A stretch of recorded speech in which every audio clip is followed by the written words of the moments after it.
함께 묵상하심으로 6월 15일 주일 예배를 하나님께 드리겠습니다.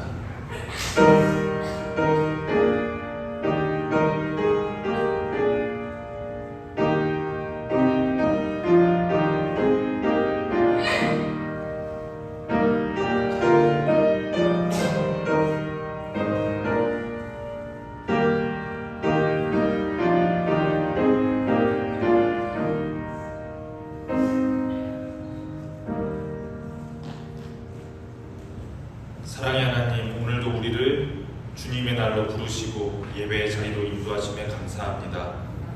이 시간 우리의 마음이 주님께 향하게 하시고 주님의 임재 앞에 경외함과 기쁨으로 서게 하옵소서. 특별히 6월 호국보훈의 달을 지나는 이 때에 이 땅을 위해 헌신한 이들의 희생을 기억하게 하시고 이 땅을 위해 눈물로 기도의 무릎을 꿇은 이들을 기억하게 하시고 믿음의 자유와 평화를 누리는 감사의 예배가 되게 하옵소서. 오늘도 말씀하시는 주님의 음성에 귀 기울이게 하시고 그 뜻에 순종하며 살아가게 하옵소서. 예수 그리스도의 이름으로 기원하옵나이다. 아멘. 다 함께 일어나셔서 찬송가 3장 찬송하겠습니다.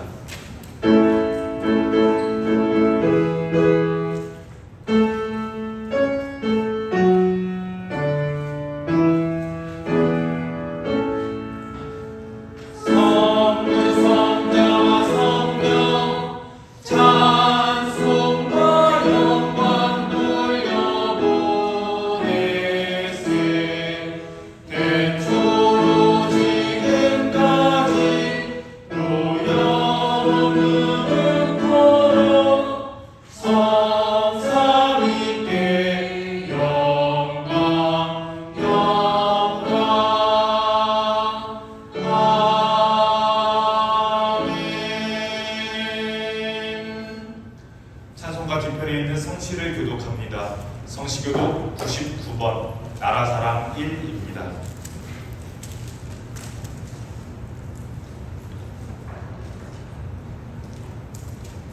온 땅은 여호와를 두려워하며 세상의 모든 거민들은 그를 경외할지어다. 여호와께서 나라의 계획을 멸하시며 민족들의 사상을 무효하게 하시도다. 여호와의 계획은 영원히 서고 그의 생각은 대대에 이르리로다. 여호와를 자신하나님으로 삼는 곧 하나님의 영역으로 소식된 백성은 복이 있도다. 여호와께서 하늘에서 굽어보사 모든 인생을 살피시며 곧 그가 거하시는 곳에서 세상의 모든 거민들을 구워 살리시는도다. 많은 군대로 구원을 얻은 왕이 없으며 용사가 힘이 되어도 스스로 구원하지 못하는도다. 여호와는 그를 경외하는 자 곧 그의 임재하심을 바라는 자를 살피사 그들의 영혼을 사망에서 건지시며 그들의 육체를 내에 그들을 살리시는도다. 우리 영혼이 여호와를 바라며 그는 우리의 도움과 방패시로다. 여호와여, 우리가 주께 양하는 대로 주의 인자하심을 우리에게 베푸소서. 아멘. 함께 신앙 고백 사도신경하심으로 우리의 신앙을 고백합니다. 나는 전능하신 아버지 하나님 천지의 창조주를 믿습니다. 나는 그의 유일하신 아들 우리 주 예수 그리스도를 믿습니다.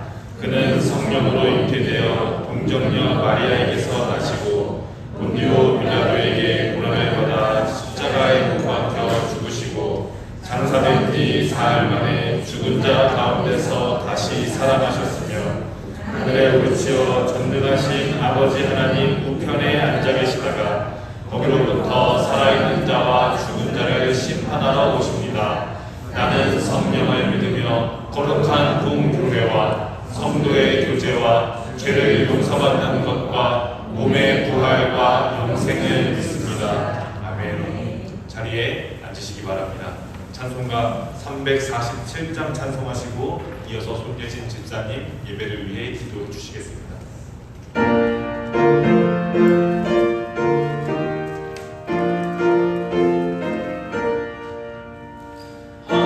허락하신 생각이 들어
삶 속에서 지치고 무거운 마음으로 주 앞에 나왔지만 그럼에도 저희를 품어주시고 기다려주시는 주님의 은혜와 감사와 찬송을 올려드립니다. 주님, 이 나라는 지금 여러 가지 혼란과 불안 속에 있으며 경제적인 어려움과 사회적인 긴장, 여러 가지 불안감으로 인해 많은 이들이 염려 가운데 살아가고 있습니다. 하지만 저희는 이 모든 환경보다 크신 하나님을 바라보며 믿음으로 흔들림 없이 살아가기를 기도드립니다. 이 시대 속에서도 하나님의 백성으로 정직하고 바르게 살아가며 소망을 나누는 자들이 되기를 기도드립니다. 앞으로 장마와 폭우 또 이어지는 무더위 속에 건강의 어려움을 겪는 이웃들을 기억하여 주시고 특별히 피해를 입는 가정들과 야외에서 일하는 분들에게 하나님의 돌보심과 회복의 은혜가 함께 하시길 기도드립니다. 주님, 저희 교회를 위해 기도드립니다. 이 시대 속에서도 주님의 뜻을 분별하여 말씀과 기도 위에 튼튼히 서는 공동체가 되기를 기도합니다. 모든 성도들이 각자의 삶의 자리에서 예배자로 살아가며 사랑과 진실로 세상 가운데 선한 영향력을 끼치기를 기도합니다. 오늘 말씀을 전하는 목사님께 하나님의 지혜와 담담을 더하여 주시고 준비된 말씀을 통해 저희가 주님의 음성을 듣고 마음 깊이 새기는 기도 시간이 되기를 기도합니다. 이 시간 드리는 예배가 형식적인 것이 아니라 정성과 진심을 담은 예배가 되기를 기도합니다. 저희의 시선과 마음이 온전히 하나님께 향하기를 기도드리며 이 시간 주님만 홀로 영광 받으시기를 기도드립니다. 감사드리며 예수 그리스도의 이름으로 기도드립니다. 아멘.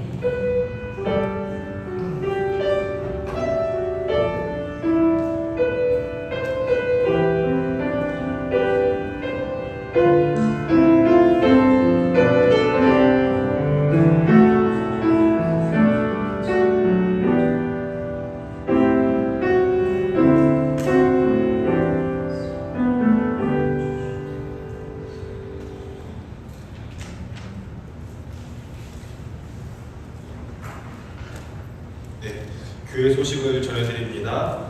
6월은 호국 복음의 달입니다.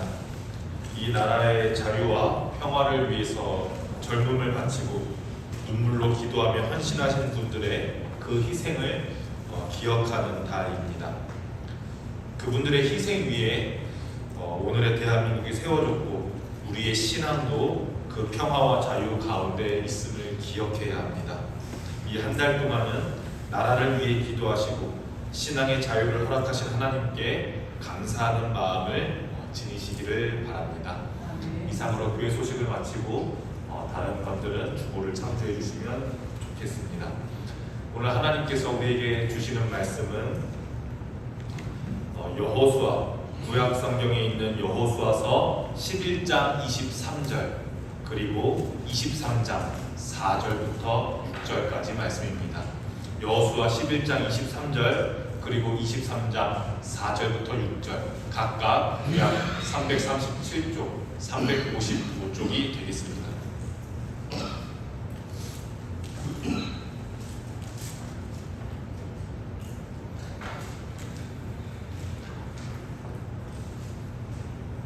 지금부터 하나님의 말씀을 봉독합니다. 여러분들에게 하시는 하나님의 말씀을 경청하시기 바랍니다. 이것은 하나님의 말씀입니다. 이와 같이 여호수아가 여호와께서 모세에게 말씀하신 대로 그 온 땅을 점령하여 이스라엘 지파의 구분에 따라 기업으로 주매 그 땅의 전쟁이 그쳤더라. 23장 4절부터 6절까지의 말씀입니다. 보라, 내가 요단에서부터 해 지는 쪽 대해까지의 남아있는 나라들과 이미 멸한 모든 나라를 내가 너희를 위하여 제비 뽑아 너희의 지파에게 기업이 되게 하였느니라. 너희의 하나님 여호와 그가 너희 앞에서 그들을 쫓아내사 너희 목전에서 그들을 떠나게 하시리니 너희의 하나님 여호와께서 너희에게 말씀하신 대로 너희가 그 땅을 차지할 것이라. 그러므로 너희는 크게 힘써 모세의 율법책에 기록된 것을 다 지켜 행하라. 그것을 떠나 우로나 좌로나 치우치지 말라. 아멘. 에스더 중창단 찬양을 하나님께 영광을 드리겠습니다.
이제 모세가 나이가 많아져서 노쇠해져서 죽고 그 다음 여호수아에게 그 이스라엘의 리더십이 넘어가게 됩니다. 나이가 많아진 모세는 죽기 직전에 가나안에 들어가지는 못하고 요단강 동편에 있는 가나안 우편에 있는 모압이라고 하는 땅의 평지에서 이스라엘 백성들을 다 모아놓고 이제 마지막 고별 설교라고나 할까요? 유언 설교라고나 할까요? 유언적인 설교를 하게 됩니다. 그 설교가 바로 신명기입니다. 신명기에서 신은 두 번 다시 말한다, 거듭 두 번째 말한다라고 하는 뜻이고, 명은 우리가 잘 알고 있는 명령의 명인데 신명기, 그래서 다시 율법을 설명해주는, 다시 율법을 말하는, 다시 명령하는 이 설교가 바로 신명기입니다. 이로써 우리는 모세오경 율법책을 보게 됩니다. 한번 다시 복습해 볼까요? 첫 유월절과 애굽을 탈출한 이야기가 담긴 책이 무엇이죠? 출애굽기였습니다. 그리고 이제 출애굽한 이스라엘 백성들이 시내산에서 율법을 받고 그 율법 내용들이 자세히 적혀 있는 책은 레위기였습니다. 그래서 이제 시내산을 떠나 인구 조사를 하고 정탐꾼을 보냈던 책은 민수기였습니다. 그리고 40년의 광야 생활을 다 마치고 가나안 우편에 있는 모압 평지에서 모세가 죽기 전에 마지막으로 하는 설교는 신명기, 이렇게 창출, 레위, 신, 율법서, 모세오경 율법서가 마무리됩니다. 그리고 오늘 우리가 읽은 6번째 책 여호수아부터는 이제 국민, 주권, 영토, 무엇의 3요소입니까? 국가의 3요소입니다. 국가의 3요소 중에서 드디어 이제 영토라는 것을 실제로 소유하게 된 이스라엘 국가, 이제 국가로서의 이스라엘입니다. 영토를 소유하게 된 이스라엘 국가의 역사가 펼쳐지게 됩니다. 이제부터는 율법서가 끝나고 여호수아서부터는 역사서로 분류가 되면서 역사 이야기가 시작됩니다. 그래서 오늘 우리는 이스라엘이라는 나라의 역사 이야기를 함께 보고자 합니다. 여러분, 우리는 학교에서 역사를 왜 배웁니까? 역사, 도대체 우리가 옛날 이야기, 지금 이야기가 아니라 옛날 이야기를 무엇하러 볼 필요가 있습니까? 과거를 통해, 과거 이야기를 통해 현재를 진단하기 위해서, 과거의 모습을 보고 현재를 이해하기 위해서, 현재를 이해하는 것을 넘어서 미래를 그리기 위해서 우리는 옛날 이야기, 역사를 봅니다. 책 속에 있는 그들의 모습을 통해 오늘 내 모습을 비춰보기 위해서, 그리고 이 사람들과 똑같은 실수를 나는 반복하지 않기 위해서 우리는 굳이 옛날 사람들의 이야기, 역사를 보게 됩니다. 일반적으로 우리가 역사를 배우는 이유는 이렇습니다. 하지만 우리 그리스도인들은 여기에 한 가지 더 생각합니다. 우리는 인간의 역사 한가운데 일하시는 하나님, 인간의 역사 속에서 역사하시는 하나님을 바라봅니다. 그 하나님의 손길을 발견하고 지금 이 시대, 지금 이 자리에서 하나님께서 원하시는 모습은 무엇인지, 하나님께서 일하시고 있는 장소는 어디인지 그것을 발견하기 위해 역사서를 읽고 오늘 하나님의 말씀을 읽고자 합니다. 오늘 우리 학생 성도님들도 많이 있어서 조금 더 덧붙이자면, 우리가 역사 가운데서 역사하시는 하나님이라고 할 때 앞에 있는 역사는 세계사, 한국사, 이스라엘 역사, 영어로 하면 뭐예요? 그쵸, 우리가 히스토리라고 말하죠. 히스토리라고 말하는 그 역사입니다. 그런데 우리가 역사하시는 하나님, 성령님의 역사 할 때 그 역사는 한자가 조금 다릅니다. 일할 역입니다. 그러니까 여기서는 영어로 워크, 액팅, 이렇게 우리가 보면 좋습니다. 그래서 한자로는 일역, 일사, 하나님의 열심히 일하심이라는 말입니다. 그러니 오늘 우리가 보고자 하는 것은 역사 가운데서 역사하시는 하나님, 단순히 옛날 이야기가 아니라 저 사람들이 저렇게 살았대가 아니라 그 히스토리 안에서 일하시는 하나님의 액션, 하나님의 워크, 그것을 우리가 보고자 합니다. 그래서 오늘 우리는 이스라엘의 역사서 첫 책, 성경에 나오는 역사서의 첫 책 여호수아서를 보면서 인간의 역사 속에서 일하시는 하나님의 손길을 발견하고 내 삶 속에서 역사하시는 하나님을 경험하면서 그분의 뜻을 따라 그분과 동행하면서 살아가는 성도들이 되기를 축복합니다. 자, 그래서 우리가 그러면 역사서 첫 장을 한번 볼까요? 한번 여러분들이 가지고 있는 성경 여호수아서 1장 1절을 한번 보시겠어요?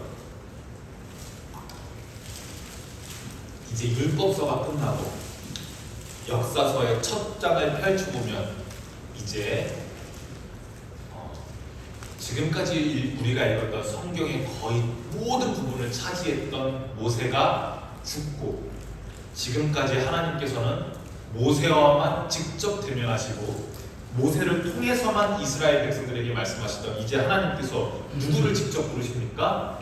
여호수아를 부르시고 여호수아에게 직접 말씀하십니다. 이렇게 말씀하십니다. 내가 모세에게 말했던 것처럼 내가 너희 백성들에게 주기로 했던 그 땅을 너희에게 줄 테니 저기 레바논에서부터 저기 유프라테스 강까지 모두 이스라엘의 영토가 될 테니 전쟁하기를 저들과 맞서 싸우기를 겁내지 마라. 여호수아야 너 강하고 담대하라.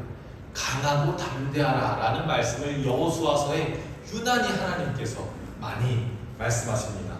당연히 강하고 담대하라는 말씀 많이 하셔야죠. 왜냐?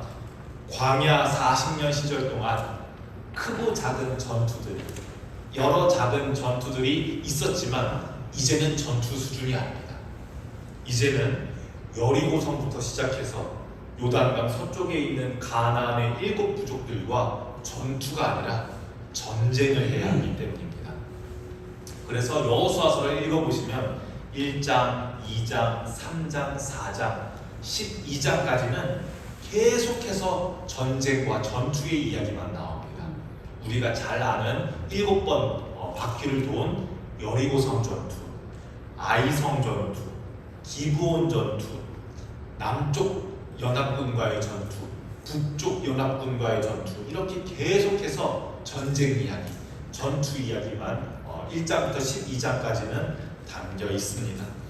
그리고 오늘 우리가 읽은 본문 여호수아서 11장 마지막 절 23절에는 이렇게 선언합니다. 이와 같이 여호수아가 여호와께서 모세에게 말씀하신 대로 그 온 땅을 점령하여 이스라엘 지파의 구분에 따라 기업으로 주매 드디어 그 땅에 전쟁이 그쳤더라. 이렇게 11장에서 전쟁이 다 끝나게 되고요. 이제 12장에는 이제 결산을 해야죠. 지금까지 어떤 땅을 다스리는 어떤 왕들과 전쟁했었는지, 모세 시대에 전쟁했던 왕들은 누구인지 쫙, 여호수아 시대에 누구와 전쟁했는지 쫙 이제 명단들이 리스트처럼 12장에는 나열됩니다. 자, 여러분 이제 다음 단계를 생각해 보세요. 전쟁이 이제 계속됩니까? 끝났습니까? 전쟁이 그쳤더라. 전쟁은 이제 끝났습니다. 이제 칼, 창, 방패는 잠시 내려놓습니다. 이제 전쟁을 해서 땅을, 영토를 차지했으니 이제 어떻게 해야 합니까? 그쵸. 땅을 차지했으니 이제 그 땅을 분배해야죠. 소득을 거둬들었으니 이제 나누어야죠. 누가 어디서 살지, 너는 저기서 살고 너는 저기서 살고 이제 분배해야죠. 이제 이스라엘의 아들들 지파별로 제비를 뽑아서 땅을 분배하게 됩니다. 그래서 13장부터 22장까지는 본격적인 땅을 분배하는 이야기입니다. 12개의 지파에서 이스라엘의 12아들 총 12개의 지파에서 마지막에서 두 번째 아들 요셉이 애굽에서 총리가 되었죠. 이 요셉은 죽을 때까지 애굽에서 살지 다시 가나안으로 올라오지 않았습니다. 대신 요셉의 아들 에브라임이라고 하는 아들과 므낫세라고 하는 아들이 지파가 되어 총 13개의 지파가 되어 이제 올라가게 됩니다. 그래서 요셉 지파라는 이름은 없습니다. 그래서 우리 사진에서 보시는 것처럼 제비를 뽑아서 이쪽 저쪽 지파들이 유다 지파, 갓 지파, 므낫세 지파, 르우벤 지파 이렇게 땅을 나눠 가지게 되는데 여러분 익숙한 한 지파의 이름이 안 보이는 것 같지 않습니까? 네. 그렇죠. 모세가 속한 지파, 아론이 속한 지파, 레위 지파가 보이지 않습니다. 레위 지파는 땅을 기업으로 받지 않았습니다. 레위 지파는 땅을 기업으로 받지 않았습니다. 사진에서 보이시는 것처럼 요단강을 기준으로 우측에 3개의 지파 그리고 서쪽에 나머지 지파들이 땅을 나누어 가지게 됩니다. 우리가 한 가지 기억해야 할 것이 있습니다. 땅을 기업으로 받지 않은 레위 지파는 그러면 어떻게 살면 됩니까? 어떻게 삽니까? 성전 없습니다.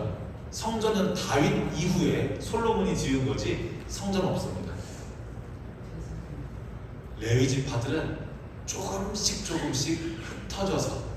흩어져서 살게 됩니다. 왜냐하면 이 레위 지파는 하나님께 바쳐진 지파로서 성막, 이때는 성막이었습니다. 텐트 같은 성막에서 성막을 관리하고 제사를 지내야 하는 백성들의 제사를 집행하고 율법을 모르는 백성들에게 율법을 가르치고 지키게 하는 역할을 맡았기 때문입니다. 이제 이스라엘 백성들이 전쟁하지 않고 농사짓고 이제 일상생활을 하며 살아가면서 율법과 하나님께서 말씀해 주신 절기들을 잘 지키고 여호와께 제사도 잘 드리려면 레위 지파들이 한 곳에 모여 살아서는 그렇게 하기가 어렵습니다. 그래서 다른 여러 지파들의 땅에 골고루 파견되면서 살아가야 합니다. 그래서 하나님께서는 레위 지파 사람들을 모든 지파 가운데 흩어져 살 수 있도록 가나안 땅 골고루 레위 성읍 48개를 마련하십니다. 그래서 레위 지파는 각 지파의 골고루 제사를 집행하고 율법과 절기를 잘 교육하고 지킬 수 있게 흩어져서 살게 됩니다. 그리고 이제 여기서 중요한 게 하나 나오게 되는데요. 48개의 레위 성읍이 있다고 말씀드렸습니다. 여기서 중요한 게 하나 꼭 말씀드리고 싶은 게 있는데요. 여기서 나오는 건 이제 성경 전체의 이야기, 66권 전체의 이야기와 기독교의 이야기, 기독교가 말하고자 하는 바를 이해하기 위해 중요한 복선이 여기 여호수아서에 나오게 됩니다. 우리가 영화 같은 거 볼 때는 떡밥이라고도 말하기도 하죠. 중요한 복선이 여기서 나오게 됩니다. 이 레위 지파들이 흩어져 살고 있는 48개의 성읍 중에서 특별히 6개의 성읍, 사진을 보니까 골고루 배치되어 있죠. 그렇죠. 한 곳에 몰려 있지 않고 경상도에 하나, 전라도에 하나, 강원도에 하나 이런 식으로 골고루 배치되어 있습니다.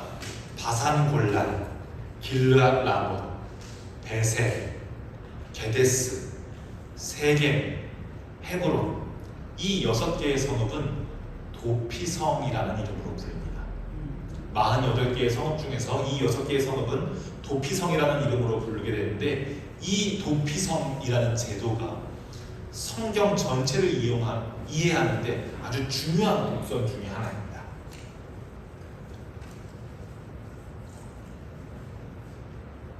원래 고대 시대에서는 죄를 지었으면 그 죄값은 똑같이 죄를 지은 것으로 받아야만 했습니다.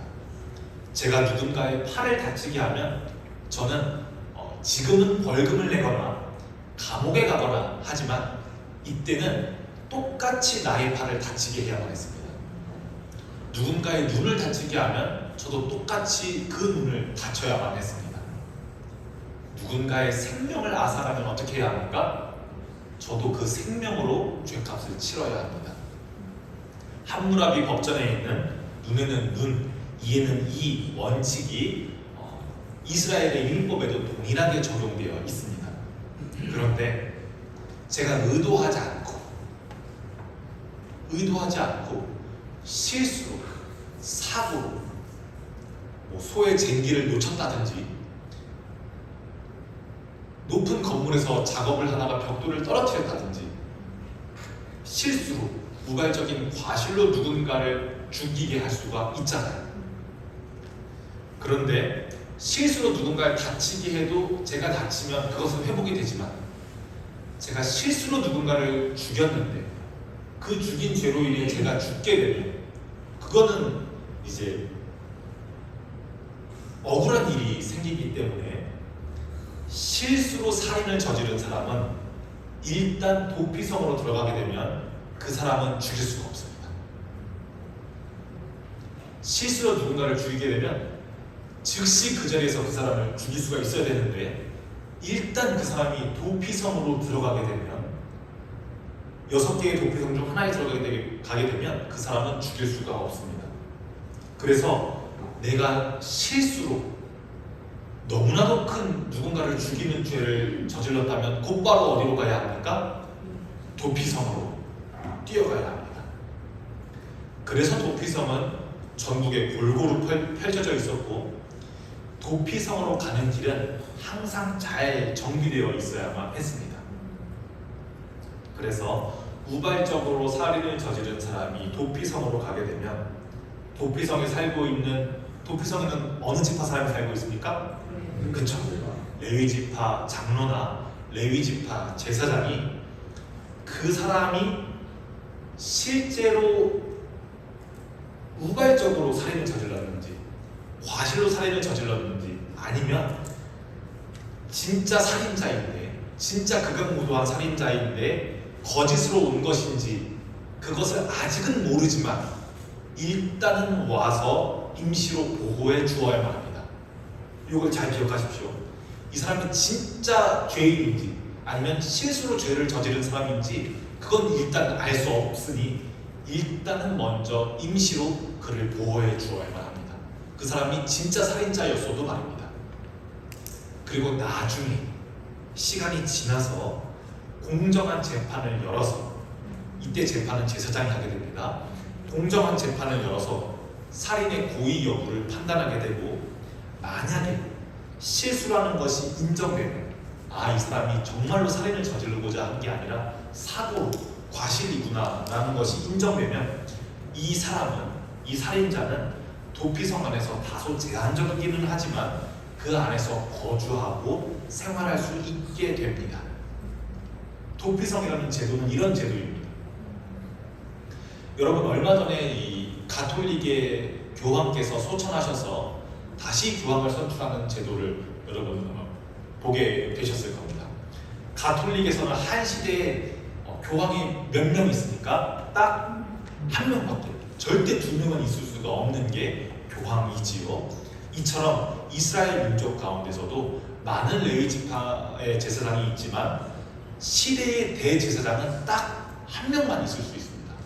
그 대제사장이 죽고 나서야만 다른 대제사장을 이제 선출하게 됩니다. 교황과 비슷합니다. 이제 도피성에 거주하는 실수로 죄를 저지른 사람은 당대의 대제사장이 소천하시면 이제 도피성의 생활, 제한된 생활을 멈추고 완전히 그 죄가, 우발적인 죄가 없어져서 완전히 자기가 살고 있는 지역으로 가서 자유의 몸으로, 그 실수로 지었던 죄가 아예 없어져서 원래의 삶으로, 자유의 삶으로 돌아가게 됩니다. 독특한 제도죠. 대제사장이 죽게 되면, 대제사장이 소천하게 되면 이 실수로 사람을 죽인 사람의 죄가 완전히 없어져서 자기가 원래 살고 있던 자기 지파의 땅으로 돌아가서 자유의 몸이 되게 됩니다. 그래서 이 도피성 제도와 이 6개의 도피성은 꼭 기억하시면 좋겠습니다. 이 도피성 제도에는 단순히 제도 이상의 무엇이 있습니다. 이 도피성이라는 장소는 의도적으로 죄를 지었던, 실수로 죄를 지었던 죄인의 피난처의 기능을 하게 됩니다. 그리고 오직 대제사장의 죽음으로서만, 다른 어떤 것도 안 됩니다. 대제사장의 죽음으로서만 그의 자유가 선언됩니다.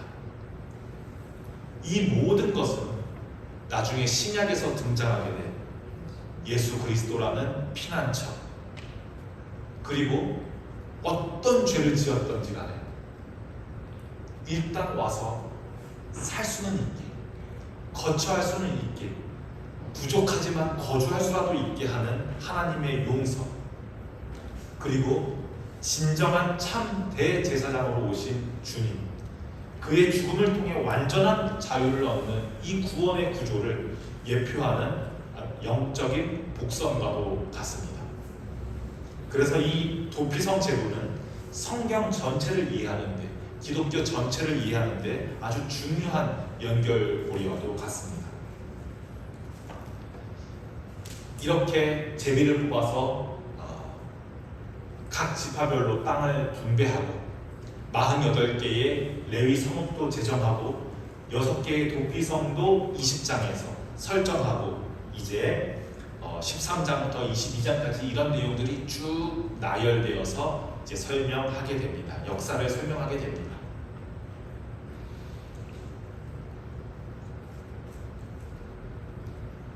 그러면 이제 여호수아를 우리가 다 보았습니다.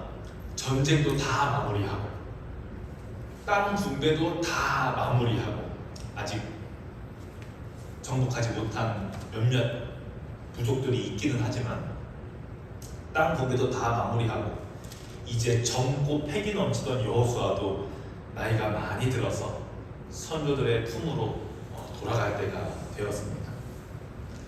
그래서 여호수아도 이제 마지막 유언으로 출애굽하면서부터 광야 생활을 하면서부터 정탐꾼 생활, 전쟁, 땅을 분배하는 것, 자신의 삶을 정리하면서 과거를 회상하면서 후손들에게 유언을 남기게 됩니다. 그 유언을 우리가 함께 읽어보면 좋겠습니다. 오늘 우리가 읽은 본문 말씀 23장 4절부터 6절까지의 말씀, 여러분 여호수아의 마음을 생각하면서 모든 일들을 다 끝내고 후손들에게, 이것들을 경험해보지 못했던 후손들에게 전하는 그 여호수아의 마음을 생각하면서 읽어보기를 바랍니다. 여호수아 23장 4절부터 6절까지의 말씀을 우리가 함께 읽습니다. 시작. 내가 요단에서부터 해 지는 쪽 대해까지의 남아있는 나라들과 이미 멸한 모든 나라를 내가 너희를 위하여 제비 뽑아 너희의 지파에게 기업이 되게 하였느니라. 너희의 하나님 여호와 그가 너희 앞에서 그들을 쫓아내사 너희 목전에서 그들을 떠나게 하시리니, 너희의 하나님 여호와께서 너희에게 말씀하신 대로 너희가 그 땅을 차지할 것이라. 그러므로 너희는 크게 힘써 모세의 율법책에 기록된 것을 다 지켜 행하라. 그것을 떠나 우로나 좌로나 치우치지 말라. 아멘. 나이 많은 여호수아 할아버지가 젊은이들에게 이렇게 말합니다. 너네들은 경험 안 해봐서 모르지만 정말 하나님께서 도우셔서 우리가 전쟁할 수 있었단다.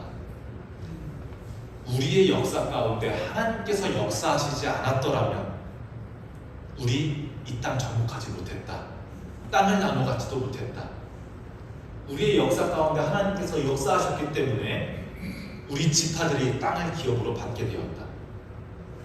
내가 정탐했을 때는 말이지, 저 사람들이 아낙 자손 네피림 거인처럼 커 보이고 우리는 메뚜기같이 작았다라고 말하는 사람들이 대부분이었다.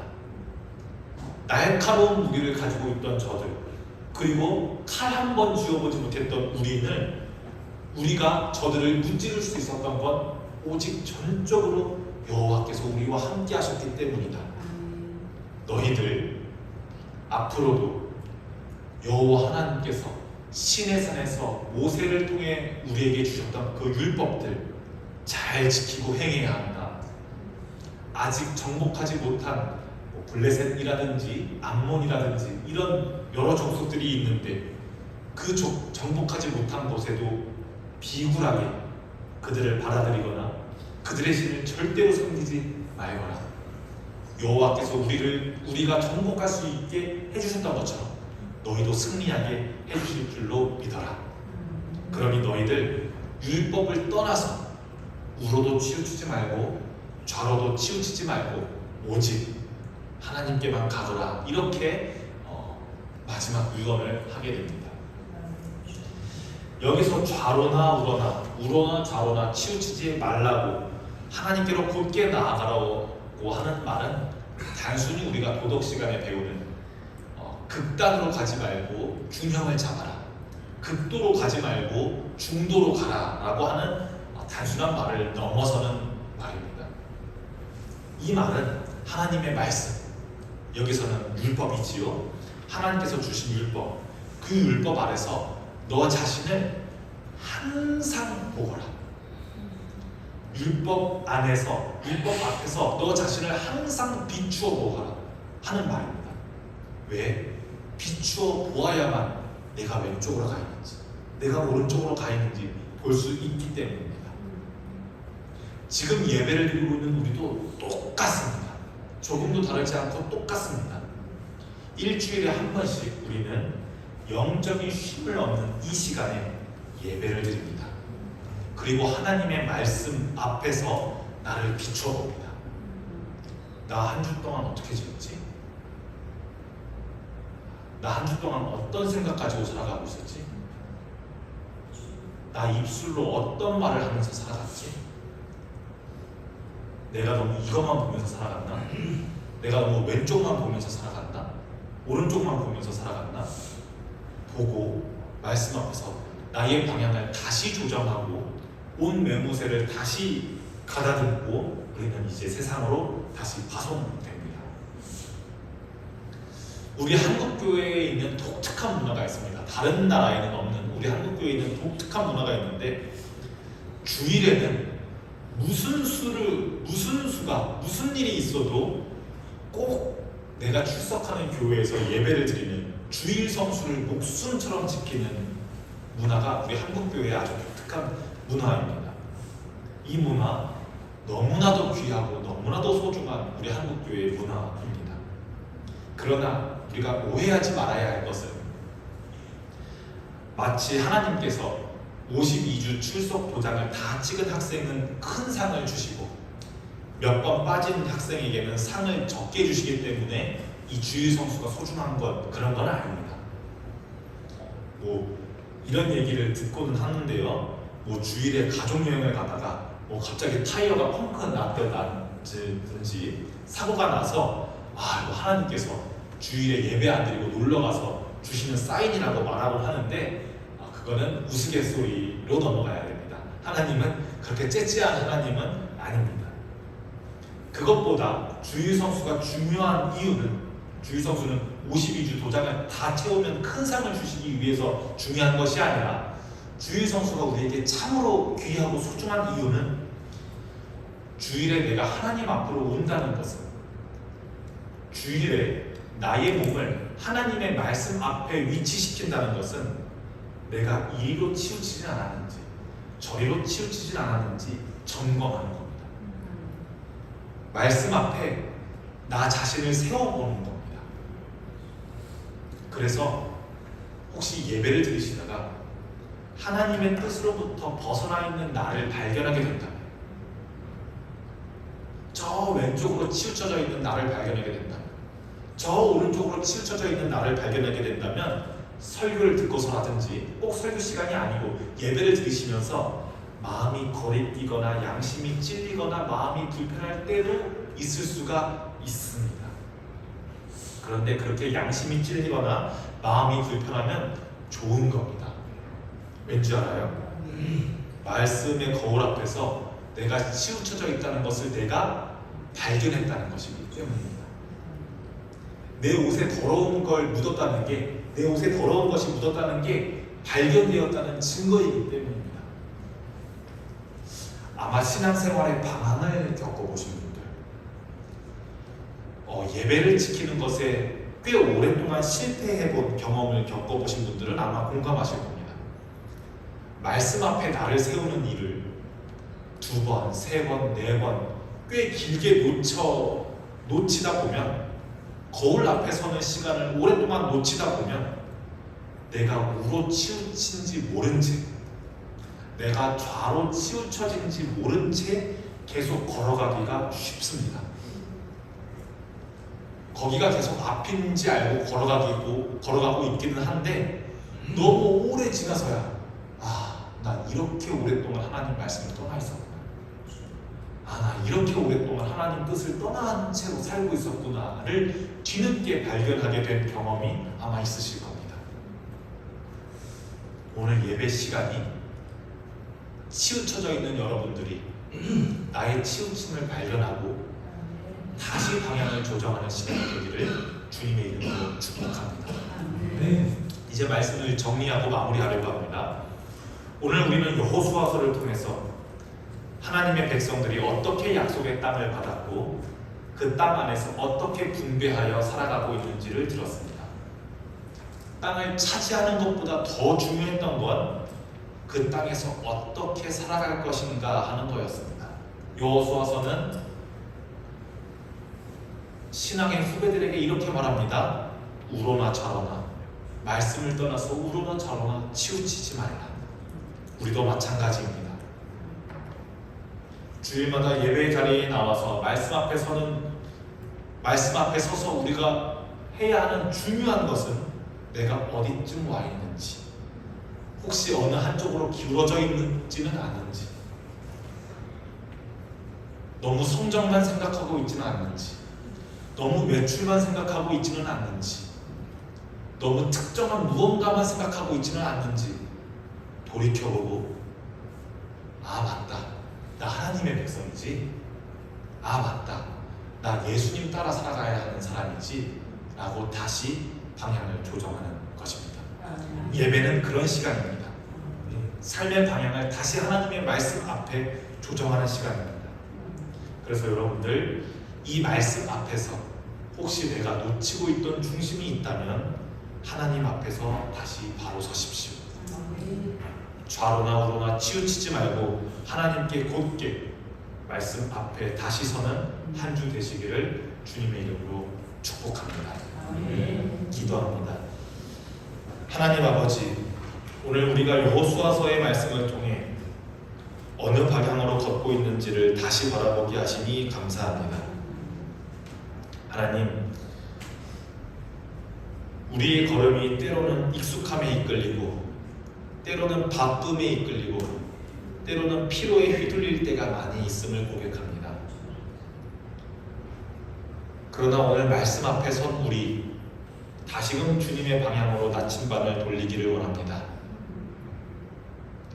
삶의 시간과 자리와 위치는 각기 다르지만 말씀은 우리 모두에게 같은 중심을 보여주는 줄 믿습니다.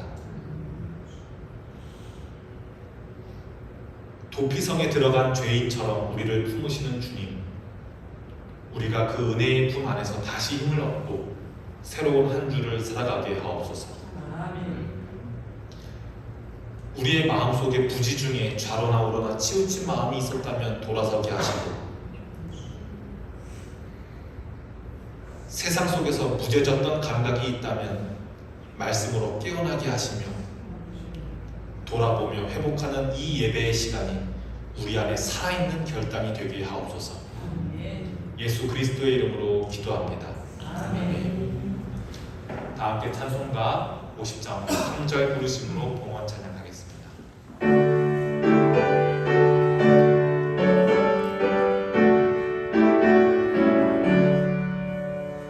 내게 있는 모든 것을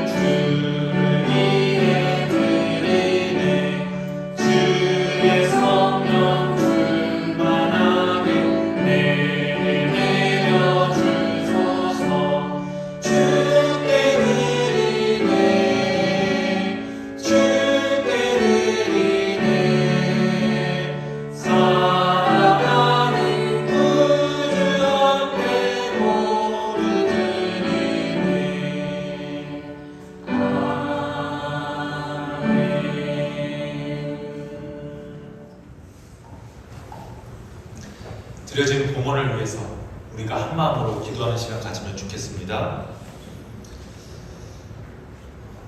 우리 삶의 주인이신 하나님,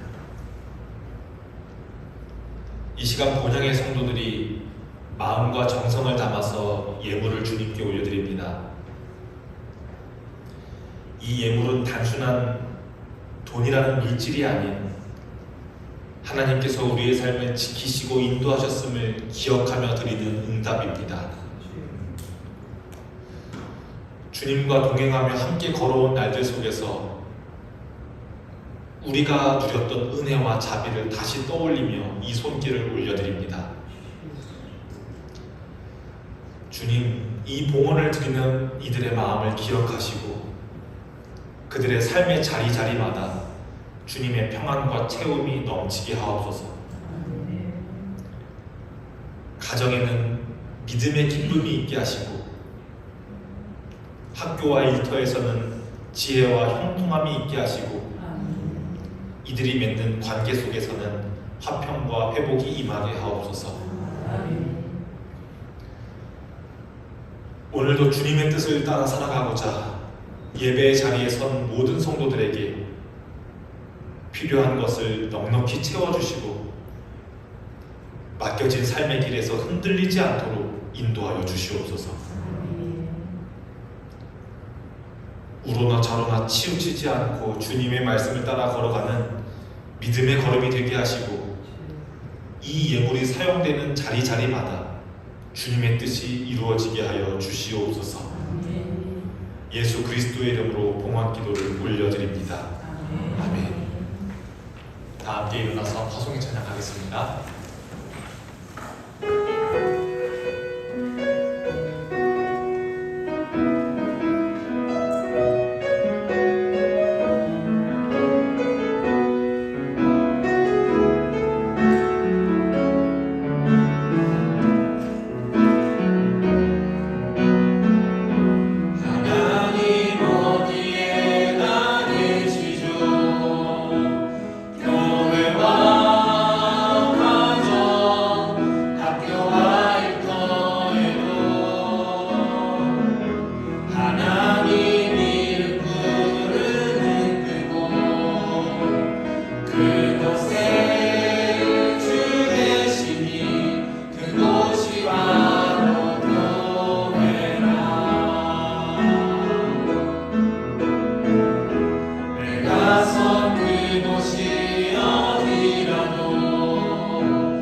이제는 우리 주 예수 그리스도의 은혜와 하나님 아버지의 넓으신 또 한결같으신 사랑과 성령 하나님의 인도하심과 도와주심이 오늘 하나님의 말씀 앞에서 삶의 중심을 다시금 주님께로 향한 모든 성도들 위해 이제부터 영원토록 함께 하시기를 간절히 축원하옵나이다. 아멘.